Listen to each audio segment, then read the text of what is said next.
Thank you. I heard that I have the honor to be the bartender today. This is actually one of the the things that I love the most with my job is that I get to see these strange places. I was just updating my Instagram. Here I am dancing with a fan from Kenya during lunch in Malmö. That's amazing. And these are the few things that I appreciated with having a very long development time. I'm just going to quickly introduce our company. This is our logo. This is a practical example how we work. This logo I got for my 22nd birthday from a friend. And it's MU, Mute Watch, W, MW, and it's a vibration. This is the name of the product and the company. We wanted to, when we started, we wanted to be a global company. We wanted to be called Mute, like Mute AB, and have the product Mute Watch and all of the things. But we started to realize when we did the very, very first calls that it was quite complicated to create a brand. And one brand name, Mute Watch, was hard enough. So we realized that, okay, let's realize we're tiny. We're going to have the same name on the company and the product. I got the advice. I listened to a lot of advices. And that's really good. That's my advice to you. Another advice is always listen, do not always obey, because then you end up running around in circles doing nothing if you listen to all advices. And the advice regarding the name was make it international, because when I first got the idea, I did some Swedish name for like just the idea, and they said, no, you have to make it global, like English, and you have to say something about the product, because it will save you time. So, Mute Watch, vibrating watch, kind of a thing. My name is Mai-Li Hammargren. Today, I got the idea when I was 20. Today, I'm 25. I feel quite old, I must say. I'm very, very happy that I started young, and I will explain why. That's actually one of my advices. Mute Watch in one sentence. Mute Watch is a touchscreen watch with a silent vibrating alarm and timer function.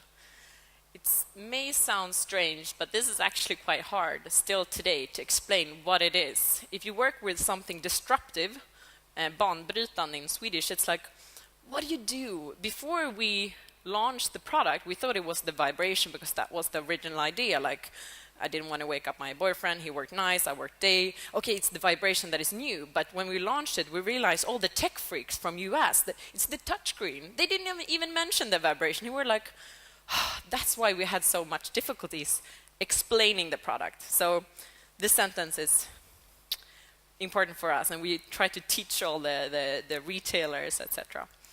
And this is the reason why I'm here today. This is Financial Times. They reviewed Sony watch next to Mute Watch the 10th of August, so 13 days ago. And we got it's always good to be small because it's so easy to kick upwards, you say, but you're always nice to the small guys. And they said like, yeah, Sony watch, blah, blah, blah. And then said, Mute Watch, almost everything is unusual and stylish and cool. And we were like, yeah. That feels amazing, because that's actually how I got into consumer electronics in the first place. I started to sell MP3 players when I was 18. I was like, I never sold anything. As a Swedish person, you actually never sell anything. You're like just going around trying to be good. And I just kind of slipped into this area, realized, oh my God. And I wanted to do something good with the world. Thinking of being a doctor, I don't know. But then I realized, let's use the market power. And it's kind of ironic that I'm reviewed next to the company that inspired me to start going to business school in the first place and taught me how, I don't know, consumer electronics. And the strange thing is that these MP3 players, they actually had a hidden touchscreen as well. But I never thought about that during the development phase. But here I am, back like 7 years later. I'm standing in stores, inspire people how to sell our product. And this is a picture from our homepage from June. Every month, for some reason, we have visitors from between 60 and 70 people from all over the world. And I won't have as a topic like how you should go global, because I think the world kind of found us. We're really like a 20-year-old something group that decided, okay, let's do this cool watch. And then we're like, okay, what's happening. It's always been like, oh my God, we have visitors from all the world. And I think these are the stores today. We have 100 stores. We don't have money to do marketing, so we try to keep like very, very premium stores so they can like communicate some kind of trustworthiness. And these are my advice to you. If you like should be picked by the world, because I don't think you can go global today. You're like picked by your customers and your followers. Be young. By that I mean be very young in a way. If you're old, I understand. I don't mean to kick on anyone, but like be very energetic and be very dream and be very active. I think that even if you have internet, you have to go places, because there's no such thing as being there in the store, meeting people, and the combination with internet is just magical. And this is one of the reasons why my advice actually to start young, because I realized, holy God, what if I had just 10 more years on my neck? I've been like traveling like crazy, like almost no sleep, and I can't even feel it on my body, because we've been so young, like working day and night. And people that don't know the product development, they pick out the product and say like, holy Jesus, did you take 3 years to develop it? We're like, yeah, we know, yeah, we thought it would take 1 year. And people that don't know it, that know product development and done it before, compared to us, this is our first product, they're like, did you do this in 3 years? It normally takes like 7 years to do something that is completely new. And we're like, all right, that's why we've been working so hard. Be poor. I think one of the reasons why we've been able to go global is that in all these countries where we traveled, of course with Ryanair or like cheap flights, we couldn't pay hotels. That's like, we didn't have a budget at all. So we always stayed at friends' houses and families' houses, like my friends in Dubai, or I didn't have a friend living in Paris back then, so I went on Facebook. Again, internet, social media, like who knows anyone living in Paris? And then you always had a sofa to crash on. And all these people seeing these people, they don't sleep, they like work day and night. And it's kind of a part of the movement, I think. So get people, what I say by that is like get people involved, also in the early stage, because to go global, you need so much underground support, I think, from people that like they are a part of it. And be real. I was never into it like, okay, let's do a company, let's make money or something. That was never the goal. I had this idea that, this really doesn't exist. Let's make it reality. And then I gathered a group of engineers and kind of created it. And that's still not like we just want to see it on the market and all these things. I think that people feel when your energy is real in a way that they see, okay, we're going to help these people. They have no money, they have no experience at all, but they really want this. And to summarize this, I think if you have a story to tell, it makes things easier. And this is concrete how we teach our retailers, new retailers, to launch the product. It's kind of our big story, but on micro level. Create a global hype online. Whatever you do, like gather energy and then like just drop it. For us, we kept the product secret for 2 years. It was very, very complicated. I couldn't send an email. I had to travel to all the people and show them like a print of the picture. And but then the hype that we got at the end was very big. So like whatever you do, big or small, try to like get a little hype. And then do like a launch event and then educate. I think like the most hardest thing is that if you know something, especially if you're one of the founders or working with something day and night, everything is so like, yeah, of course it works like that. But you have to like educate all the people, especially when it comes to new things. That's very frustrating sometimes as well, because it makes it go slow. I can remember when I worked for Sony when I was 18, it was the first years when high definition come to Sweden, and everything I did was like every customer that came in, I taught them about high definition. It's kind of the same feeling I have now, that you're like, okay, yeah, this is a touch screen, it says 3 functions, you say this thousand times, but it's like it's going forward, hopefully against the tipping point, but we don't know that yet. And I have to dedicate one slide to Facebook.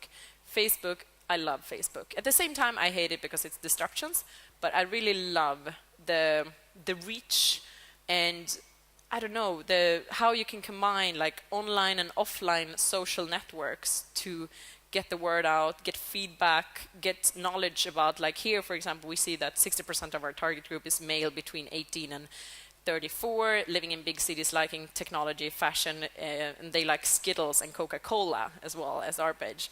It's like, how amazing is that? This is the reason. Actually, Livia,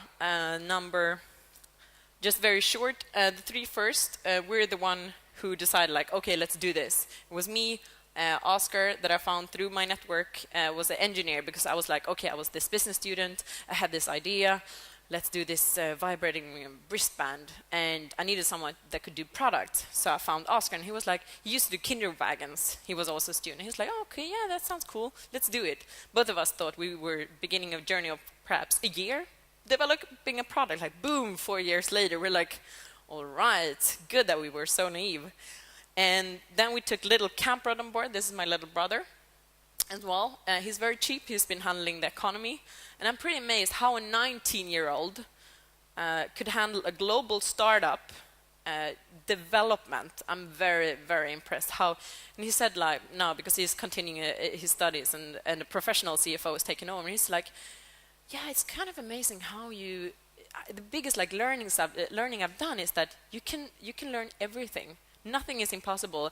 All the situations like, how do we do this? If you have just the focus and the willing to learn, everything is actually possible.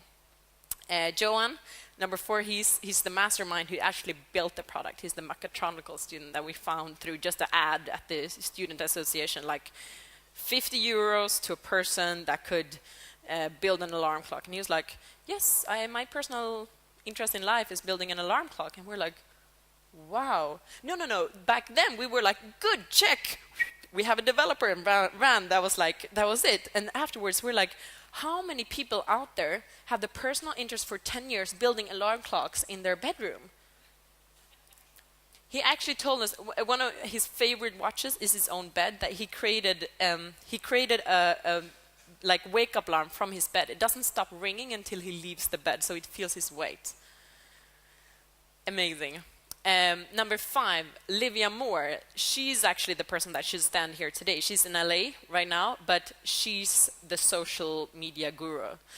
The truth is, I'm actually banned from Facebook. She's half British, and I can't really spell directly, and I'm kind of like, I want to get things done, and she's a perfectionist, so she does everything, Facebook blog, everything I write, you know that Livia spell checked it and posted it. And that's actually a fun story. When we were in Paris 2 weeks ago, she was like, had this serious talk with me. Mai-Li, I use Instagram just to put filter on my photos to put on the blog. Like I've been like randomly just putting up a lot of photos. She's like, Mai-Li, you're actually the CEO of MuteWatch, and you can't use Instagram the way you do. I'm like, and she was dead serious. She was like, either you start doing it right, or you stop. And I was like, that's the power of social media. Like, and so she's actually the guru how to use this online and to do it right as well. So if little Camprad Gustav is the one who's like, no, don't buy this, that's too costly. Livia is like, oh, someone spelled wrong on Twitter. It's like amazing. And then it's Frederick. His dream is to do a sustainability project. We're still too small, but we're fighting, and finally we that's our dream, to do the first like sustainable because fashion, they've had their stories in the 90s. Consumer electronics, that's the new path, and we want to change that. Even if we're a small play, we want to like go inside and change that. Malin, she's selling, which means traveling, which she thinks is great, and I'm happy with when she's happy. This is our first sketch. We inspired by combination padlock. We decided, okay, we have to design it. Our designer said, you have to create an icon. This is the first sketch from our designers. The watch is icon. The MP3 players, the iPod was icon for MP3 players, like a new category. we wanted to be an icon for a new product category as well. And this rendering, it's not a real picture, a digital picture. This was the picture that I just traveled around with, selling. That's actually the guidelines before I stand here today. Like, you're not actually allowed to sell. Which, like, okay, that's a very hard guideline, because my advice to you is always be selling. Because especially if you work with development, you get feedback, you get advice, you get help on the way if you're selling something that doesn't exist. And you get traction, because if I traveled the world with this picture and didn't get, at the end we had like 10,000 pre-orders, which then we could like get the bank on board and get some investments at last. But that was thanks to like social media that made pre-bookings, and a lot of crazy people that also like dream big. So sell. And this is one of the first prototypes that Johan sent to me. I had a prototype after a while. You can see the battery hanging out here. And sometimes it broke when I was like, okay, on the train between Amsterdam and Berlin, and it's broken. I finally got a meeting with someone. I was like, oh, God. So he sent me this film so I could have it as a backup. And after 2 years, we made this. We released it. And we got the advice, like, never going to win anything, just keeping it secret. Just go out and be first. We sent a very personal letter. That's also advice, like, be very personal. In everything you do, try to be very, like, personal, because there are people out there, and they're not just Facebook followers or customers. It's like people. And we wrote a very personal email to Engadgets, a big technology blog in US, and saying, like, hi, we're this group of people, we've done this watch, and they published it. And that was actually a cool feeling, because after like really struggling with keeping it secret for 2 years, that was like within 24 hours we had Gizmodo, Trend, Switch, Crave, Chicks.com Tech, and Google, like on Google we had over 400,000 hits. We were like, what's happening? And that made us the push in the right direction, so we could start funding the professional development, not only gluing at our office. This is the production. This is also the hardest thing. Like, whatever you do, don't do products. Don't do physical products. It's not worth it. But whatever you do, if you get the chance, do products. It's fun. This is the end result. It was quite difficult, because starting a project thinking like, we're going to do this product, maybe it takes a year, and then after 3 years you're almost about to launch it, and then you realize, oh dear, the product, the production, the yield, like the flow of product is very low. We have to do another investment in the tooling. It's like running a marathon. You're ready to run a 100-meter race, and you realize, okay, it turned out to be a marathon. Let's do this, guys. And if you're like 1 month, this was June 2011, we were launching in July 2011, we realized that, oh no, we have a delay. Like it will take at least 1 to 2 months to do new tooling, because we won't do any. It's no business in doing like when the yield is too low. Okay, what do we do? It's like that was really tough. You realize if you've been high on energy for 3 years and you realize that it's another leading a lap on this marathon, it's like, okay, it's twice as hard and it's going up and down. That was really, really tough, I can tell you. Last year, we've been doing this for 4 years, and the last year has actually been the toughest. You were ready, like being an entrepreneur, it's like sleeping 4 hours a day, it's no problem. But you never really expect how tough it is to produce things. We solved this problem. That's also an advice, like don't see problems as problems, only new information.